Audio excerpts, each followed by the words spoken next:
Welcome to Uplift, inspiring stories to uplift the world. I am Gemma Serenity Gorokov, your host, and today we have Laurie Morse, a sacred health mentor who was already on our other show, Real Talk, Real Women, Breaking the Silence Around Abuse, about a month ago. So I'm very pleased to bring her on the uplift part of our journey together. And today's keyword is creativity. Let's see where that brings us. Thank you. Laurie, thank you so much for coming back on the show. Really Oh, my appreciate you. joy. Yes, thank you. Likewise. My question for you. So, first of all, not everybody has listened to the other episode. Can you just please first introduce yourself, what you do? Sure. The gist, yes. Yeah. So I'm a practitioner of Chinese medicine, have been for 33 years, and I'm also a sacred health mentor, as it says, and that's an online experience. And honestly, I work with people to bring them from dense, hard places into their light. It's kind of like the lotus flower, actually, because I don't know if we talked about this last time, but that's such a good representation for human beings, because the lotus flower grows out of this dark, dank, muddy, space, and the light kind of lifts it up into the blossom that it becomes, that we all know and love. And so that's kind of the journey for the people that I work with, is to sort of lift them. So your podcast Uplift is perfect. And so that's what I currently do. I've written a couple books. I'm an artist, which wasn't always the case. We'll talk about that. So that's the nutshell version. Awesome. Thank you. At what moment did you connect with your own creativity and became an artist? Yeah. So I can't say it was a moment. I have to give you the runway up to it if I can. My 20s, in my 20s, I tried to draw a teapot because I thought, oh, I wanna dabble, and it came out horrible. So I threw it up on my closet shelf, and I proceeded to date 3 artists, and I got into Chinese medicine. And part of it, this was all subconscious at the time. Part of what I loved about Chinese medicine is it was considered to be a healing art. And I already knew I was the healing part, but I secretly loved that art part. I secretly loved the art part of dating artists. And one day I realized, oh, I want to be one who creates, So I did the Artist's Way, which is a 12-week, well, the book is the book, but then in where I live, there was a 12-week course, and I did that. And I realized everybody has creative capacity. I have to stop telling myself I wasn't creative, because that's what I said to myself when I drew that teapot. That wasn't, that was terrible.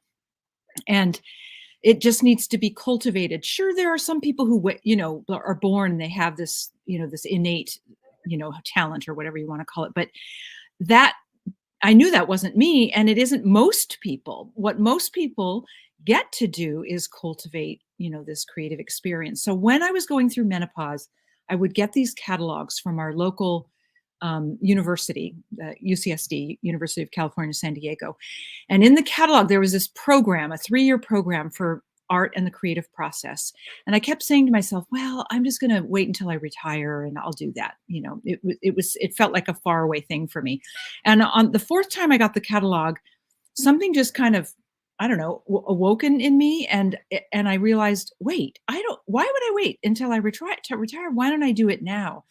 So I went through the program, and I realized, this is all this takes is practice and, regular cultivation of this creative experience. And there was a moment. So here's the moment. I was really in dire straits in this menopausal experience. I thought, I didn't realize it was going to be this way. I thought I kind of had a handle on it because I would treat menopausal women. So I thought, I got this, whenever it would come. Well, when it came, it wasn't that easy. There were 4 months that I didn't sleep one night. I mean, I literally wanted to kill myself. It was terrible. I remember driving to work crying and just thinking, I don't know how I'm going to get through this day. And anyway, so I would sit with my journal and smaller pieces of art substrates is what they're called, the thing you do, what you do on, whether it's watercolor or canvas or wood or whatever. And I just plopped paint on the page, and I just kept doing that.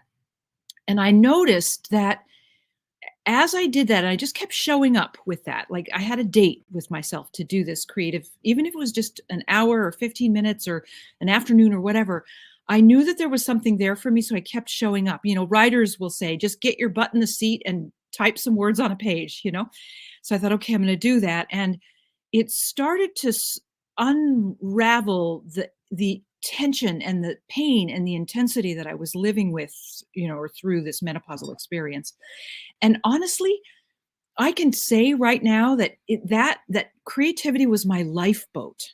It was the lifeboat that took me from the wild seas of menopause and brought me to some shore that was calm. and that's, I guess, the best way to describe that moment. That's a fabulous experience. Thank you for sharing that. Yes, creativity, we all have it indeed, but what do you do with it? That is up to every one of us individually to choose. Yeah, I have discovered that to be true also, Gemma. A lot of times when I've watched this with people, because now I took myself through an intentional creativity program and soul art. And what I discovered is that healing and creativity is a perfect marriage. And one does not need to have talent or experience, right? There are ways to actually participate in a creative process that doesn't require talent or even to go to school or any of the things that I did. I just did it because my soul was drawing me that way. No pun intended. But when I talk to creativity about people, I would say 90% of the time, people will say, "Oh, I'm not creative. I don't have a creative bone in my body." But then when they take a class that, either I give or someone else gives or whatever, they realize that it doesn't take as much as they thought it. If they just get shown what to do, then it's like they get carried on that wave too. And the reason why that is, I believe, is because the creative life force is the same energy as the source of life. It's the energy that's beating our heart and pumping our blood and, giving us energy and life force to move our hands and talk and all that. So all we're being called to do is cultivate a relationship with that part of ourselves, like we would cultivate any relationship that mattered to us. And it doesn't have to be traditional art. It doesn't have to be painting or sculpting or, the other options. It could be how one dresses. It could be how one, sets a table, how they plant flowers in their yard. There are everything. We're already being creative all day, every day. We can't not be, because that's our impulse. What I think you and I are talking about is, how can we be more conscious? How can we make choices that feel nourishing and draw an energy through us that actually is healing for our mind, our body, and our life? That's true. And creativity is such a powerful tool. Yeah. To move us through emotions, to express our emotion, and it can be done in so many different ways. I'm also a musician. Beside painting and drawing and writing, I'm also a musician, and when Yes. I Yeah. just peek into the world of music and I allow sound to run through my body, it is freeing. Yeah, that's the word. It's liberating and freeing. That's perfect. That's exactly what most people who let themselves do it experience. And who doesn't want more freedom, right? Exactly. One And of the my art yeah, teachers said that creativity is the last frontier of freedom. And I thought, oh my God, that's so powerful. frontier of freedom. That's a good one, indeed. Oh, I know. That's fabulous. Thank you so much, Laurie. So you do offer creativity classes for clients. I do. So I offer it. So there's two ways that people could play on the create to heal studio.com website. on the tabs, there's you could see creative healing processes, and then there's a bunch to choose from. They're short, they're quick. You need no experience. You pick. There's a lot of things to choose from on there, like whether you're heartbroken or whether you have a pain or whether you want to connect with your higher self. There's all these options, and then it's all videos and everything you walk through it. You get shown how to go through it. And then in the Sacred Health Academy, all of those creative processes are inside the Sacred Health Academy. Perfect. Yeah. The thing to know is that the reason why we don't need any experience is because our heart already wants to play. Like, remember when we would color as kids, or nobody cared if you colored outside of the lines. And as adults, we get all rigid about it. We're no longer flexible about how we color, and we're afraid to color outside the lines. And the reason it's liberating and freeing, like you said, with that music running through your body, is because it awakens that life force in us. And this is the thing that everybody wants anyway, and is seeking for, and doesn't realize it resides in us. And we're just looking for the ways to tap in and awaken it, and then cultivate it and curate it so that it infuses into our body as a healing medicine. I believe creativity is a medicine, and into our life, and it makes our life much more, I don't know what the word is. It brings it to life. It colors it in with beauty. Yes, and one of the other way I love to express my creativity is to fill out canvas just with colors, because it's all pre-drawn and I know exactly where I have to put what color. But the fact of taking the time to consciously, delicately color each little part, and after months, because it takes like many hours, after a while, you get a gorgeous picture representation. It's like I did not even have to think about the proportion, making sure it's right. Just be in the flow of that color that you put everywhere. I have many of those canvas that I have already painted throughout the years, and it's gorgeous. And when I look at that afterward, after having gone through that process, it's like, did I do that? Yes. Whoa, it's beautiful. Yes. Well, two things that you're talking about, it's so good that you say this. One is that there's actually research, and it's pretty significant, and I have it on my website too, that engaging in creativity is as powerful as meditation. So for people who don't who say they can't meditate or they can't quiet their mind or whatever, creativity might be a very good choice, because what you describe, like the color and the focus, that is a flow state. That is a Zen state. And what gets released out of our brain and into our body is chemistry that is healing when we're doing what you're doing. And then when you get to look at it on the wall, it's like food for your soul. Now, I know this sounds dramatic, and some people might be, oh God, that's a bit much, but it isn't. If you have that experience yourself, you'll realize that it isn't dramatic. It's just the way it gets to be, Totally. So I have a subsequent question. Okay. You have created all those wonderful arts of so many different ways. Mm-hmm. How do you go about making a business out of it so that you are invited and requested to keep on doing that and start to earn a living about that? How do you shift and balance that natural healing art with earning an income from it? Yeah, that's a really good question. So I have 2 tracks for that. And it's been a learning process, and it still is. I imagine it probably will be for, a while.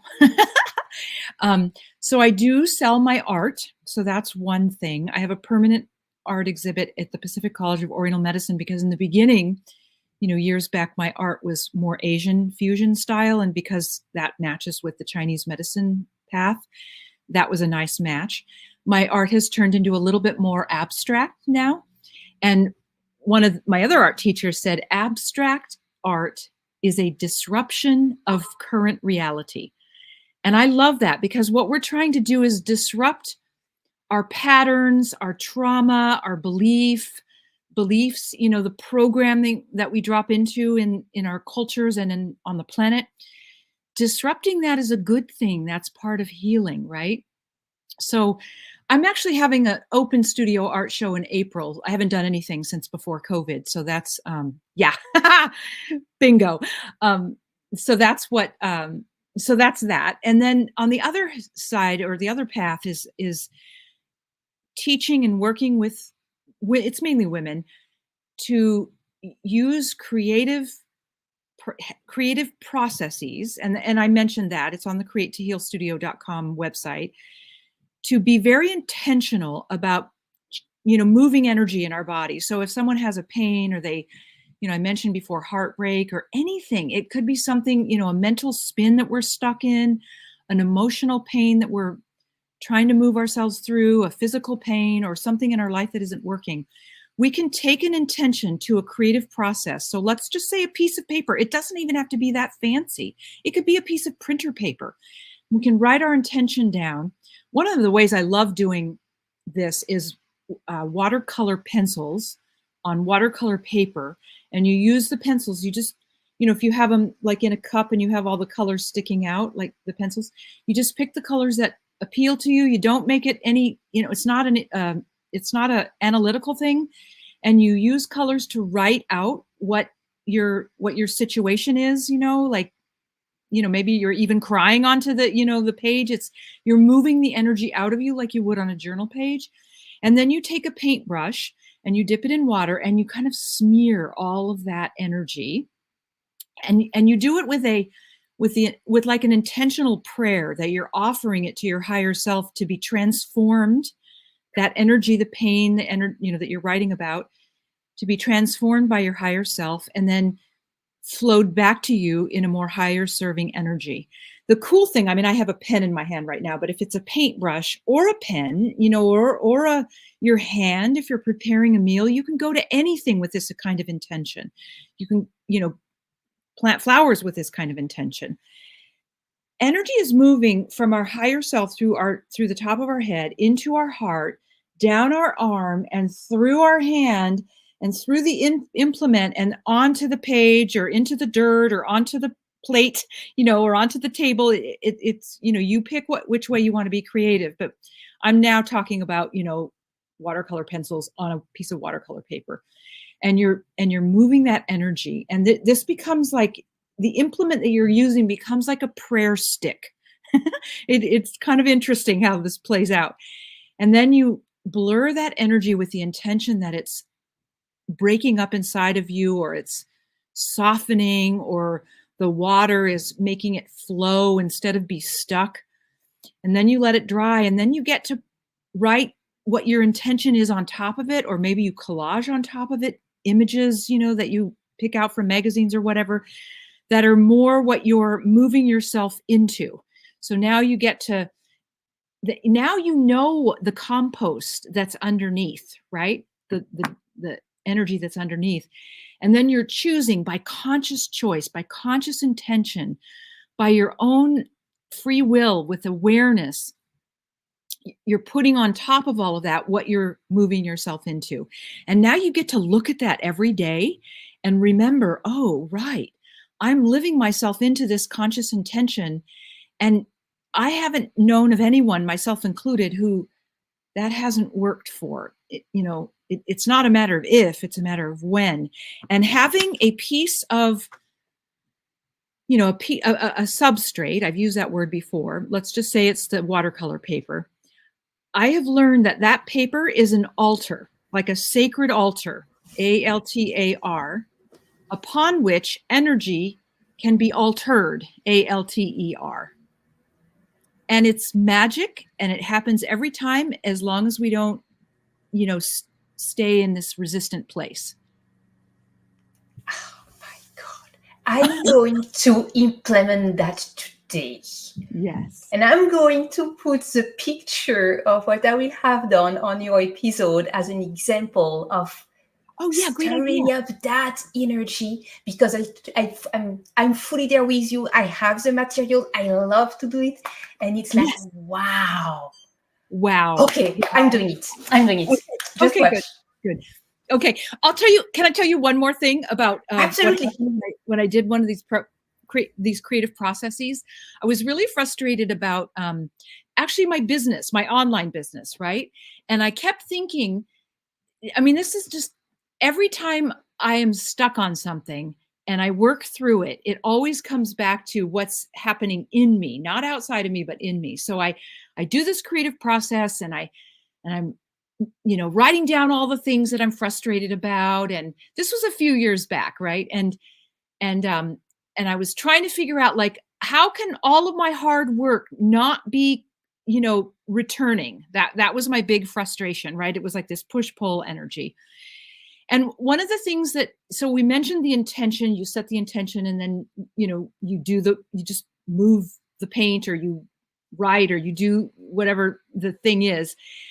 And then you give it a minute, and I step back and I look at the piece, and I ask the piece, because now my energy is in it, and so is my higher self's energy.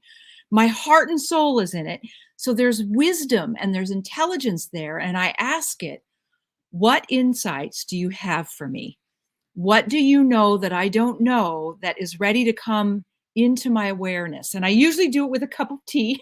I stand in front of it and I don't push it. I don't let my mind, get all wigged out about it. I just ask it. And it usually comes then, but sometimes I need to step away because I'm really kind of twisted in my mind about it. And I just let it stay out so that I can walk past it and let it sort of, like, I don't know, engage with me. And then eventually an insight will drop in. And the piece I was telling you about, that I was frustrated about all my hard work, and what dropped in was, and this is a subtle sort of higher wisdom, it comes in by grace, if I could say it that way.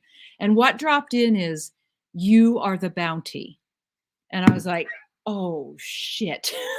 Pardon my French. I was like, that is so true. And I didn't know what to do with it initially, but I lived into it.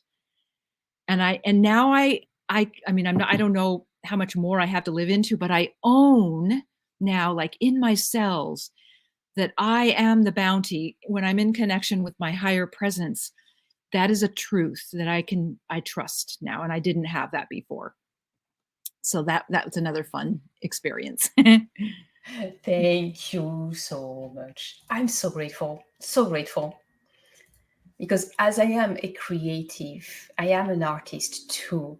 And Yes. I choose to focus on the shows and on the business, but I am a creative. Yes, I do that. So receiving those creativity insight from you, from your higher self, giving it towards all those who are listening to that right here, right now, it's like, yes, we are Yeah. tapping into life force energy that is also called creativity. And when you think about the origin, what is one of the name of God? The creator. And how did he create us? As creators as well. Yes. Therefore, creativity is in our nature. It is in every cell of our being. And we're supposed to be in a co-creative dance with the source of life, right? With our, and then that moves through our higher presence in us. And we are waking up to that. And one of the things that I love about engaging in creativity is it teaches us that. It teaches us, oh, I am co-creating with life. And I don't, yes, okay, we do it on a on an art page or a canvas, but then we get to take it, like they say in yoga, take it off the mat. Then we get to take it into our life. And I have learned stuff from creativity that I don't think I could have learned anywhere else. Like, I tried all the other things, and then it was creativity that finally sort of like opened a crack for me to get the thing that I needed to get, including self-worth. I mean, creativity taught me about self-worth and this whole thing that a lot of human beings have about being not enough on whatever subject, that we're not enough, there's not enough time, there's not enough money, there's not enough love, there, all the things that we think that they're not. Creativity has taught me that that's a lie. And now I get to live that in my life. I get to live the truth because of creativity, right? I could go on. I know, obviously. That's amazing. But see, we just tapped into creativity, and what happens? You just bubble with creativity and other ways of conveying that amazing message of freedom and connection to your higher self and to God and to your nourishment. Yes. That's beautiful. Yes. Laurie, you are such a blessing. Thank you so much for imparting your wisdom on us today. Yes, it's my pleasure, as you can see. Thank you for being a creative, and for cultivating it and curating it, because that's what it really is about. And it's really one of the best relationships that we could invest in. I have come to understand. Yeah. I will keep that in my heart. Thank you. Yeah.